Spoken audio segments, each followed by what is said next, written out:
में पेश हो स्वामी प्रसाद मौर्य, नहीं तो होगी कुर्की।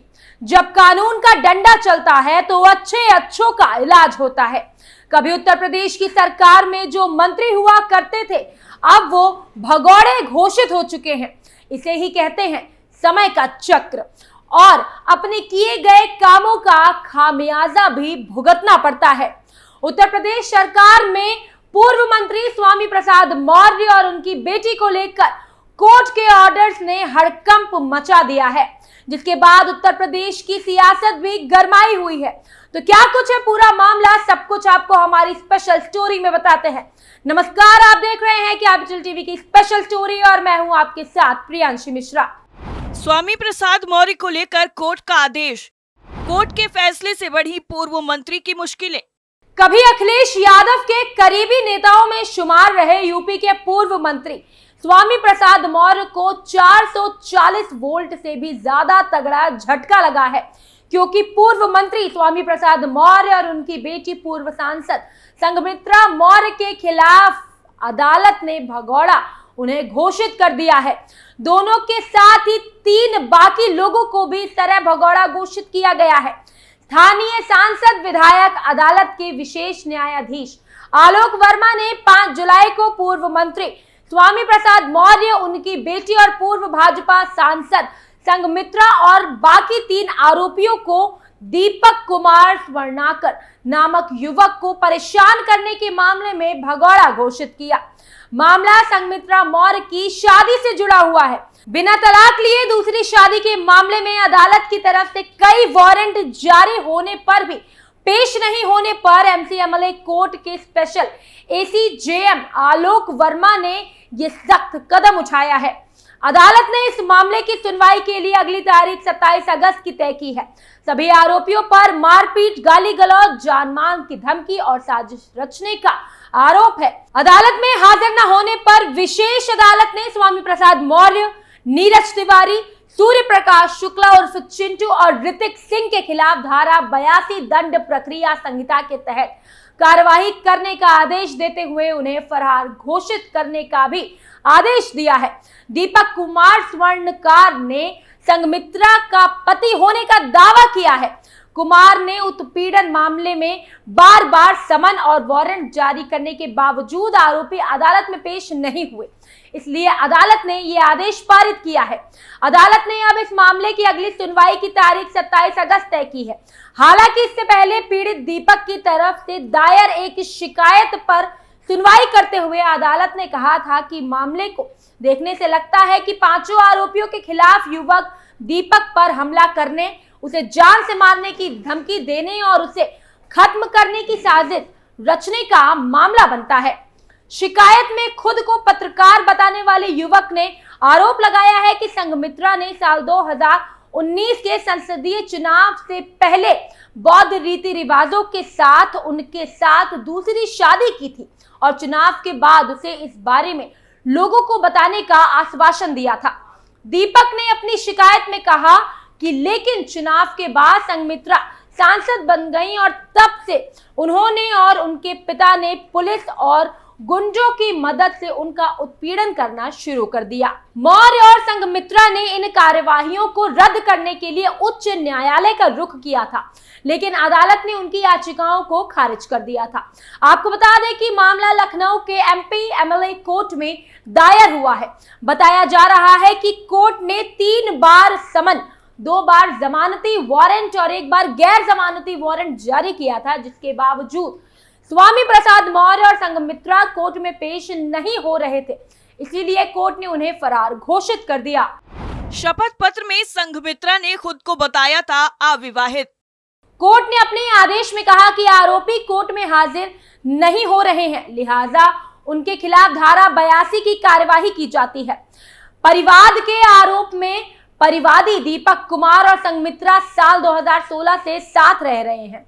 कहा गया कि संघमित्रा और उसके पिता स्वामी प्रसाद मौर्य ने परिवादी को बताया कि संघमित्रा की पूर्व शादी से तलाक हो गया है। इस पर परिवादी ने 3 जनवरी 2019 को संघमित्रा से उसके घर पर शादी कर ली।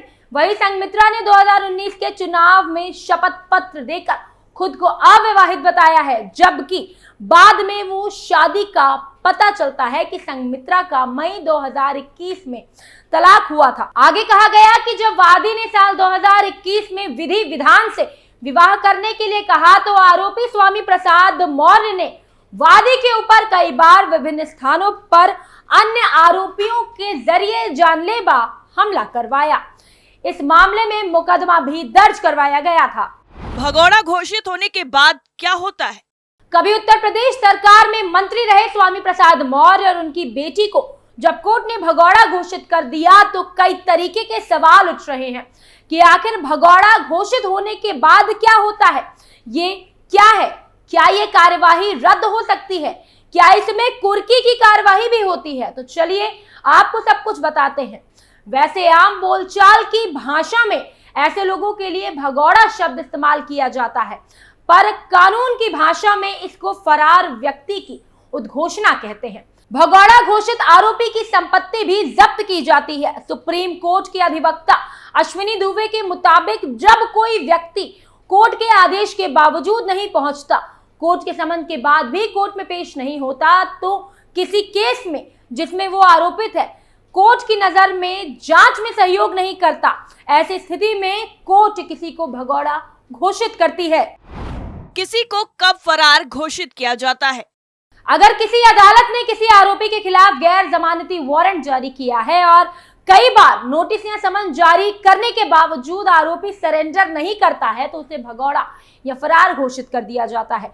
किसी आरोपी को भगोड़ा घोषित करने का नोटिस अदालत जारी करती है। हालांकि कानूनी भाषा में इसे भगोड़ा नहीं बल्कि फरार व्यक्ति के लिए उद्घोषणा कहा जाता है। अगर किसी व्यक्ति को फरार घोषित कर दिया जाता है तो पुलिस इसका नोटिस उसके घर पर लगाती है। अगर अदालत आदेश दे तो फिर स्थानीय अखबार में भी इसको छापा जाता है। किसी फरार व्यक्ति के उद्घोषणा जारी करने का प्रावधान नए कानून भारतीय नागरिक सुरक्षा संहिता की धारा 84 में भी किया गया है। किन मामलों में भगोड़ा घोषित होता है? सभी मामलों में आरोपी को भगोड़ा घोषित नहीं किया जाता। सिर्फ उन्हीं मामलों में ऐसा किया जाता है जब आरोपी के खिलाफ गैर जमानती वारंट जारी किया गया हो और बार बार नोटिस मिलने के बावजूद वो सरेंडर नहीं कर रहा हो। अदालत ऐसे आरोपी को फरार घोषित कर सकती है, भले ही उसके खिलाफ कोई सबूत हो या ना हो। भारतीय नागरिक सुरक्षा संहिता की धारा 84 के तहत गंभीर अपराधों में शामिल आरोपियों को फरार घोषित किया जाता है। ये धारा ये भी कहती है कि अगर किसी आरोपी ने ऐसी कोई अपराध किया है जिसमें 10 साल से ज्यादा की जेल, उम्र कैद या सजाए मौत का प्रावधान हो तो उसे फरार घोषित किया जाता है। फरार घोषित करने के बाद क्या होता है? भारतीय नागरिक सुरक्षा संहिता की धारा 85 के तहत अदालत चाहे तो भगोड़ा घोषित किए गए आरोपी की चल और अचल दोनों ही संपत्ति को कुर्क या जब्त करने का आदेश भी दे सकती है। अगर आरोपी 30 दिन के भीतर सरेंडर कर देता है तो अदालत उसकी संपत्ति की कुर्की का आदेश रद्द कर सकती है। अगर आरोपी सरेंडर नहीं करता है तो 6 महीने बाद उसकी संपत्ति राज्य सरकार को सौंप दी जाती है। अगर आरोपी 2 साल के भीतर सरेंडर करता है या उसे गिरफ्तार किया जाता है और वो ये साबित करने में कामयाब होता है कि वो जानबूझकर फरार नहीं था तो उसकी संपत्ति लौटाई जा सकती है। अगर संपत्ति की बिक्री हो जाती है तो पैसा दिया जाता है उसके बदले में। पेश होने पर रुक सकती है कुर्की। अगर भगोड़ा घोषित किए जाने पर आरोपी खुद पेश हो जाता है तो कोर्ट उसके खिलाफ कुर्की आदि की कार्यवाही को खारिज भी कर सकती है। आरोपित खुद पेश ना होकर अपने वकील को भेजे तो उसके वकील को 1 सप्ताह के भीतर ये बताना होगा कि आरोपित कोर्ट में कब पेश होगा। ऐसा नहीं होने पर आरोपित के खिलाफ कुर्की की कार्यवाही शुरू की जा सकती है। भगोड़ा घोषित होने पर आरोपित के पास ये अधिकार होता है कि वो लोअर कोर्ट के फैसले के खिलाफ हाई कोर्ट में अपील कर सकता है। आमतौर पर इस स्थिति में लोअर कोर्ट के आदेश के 30 दिनों के भीतर हाई कोर्ट में अपील की जाती है। अपील दायर करने में आरोपित देरी करता है तो उसे इसकी वजह बतानी पड़ती है।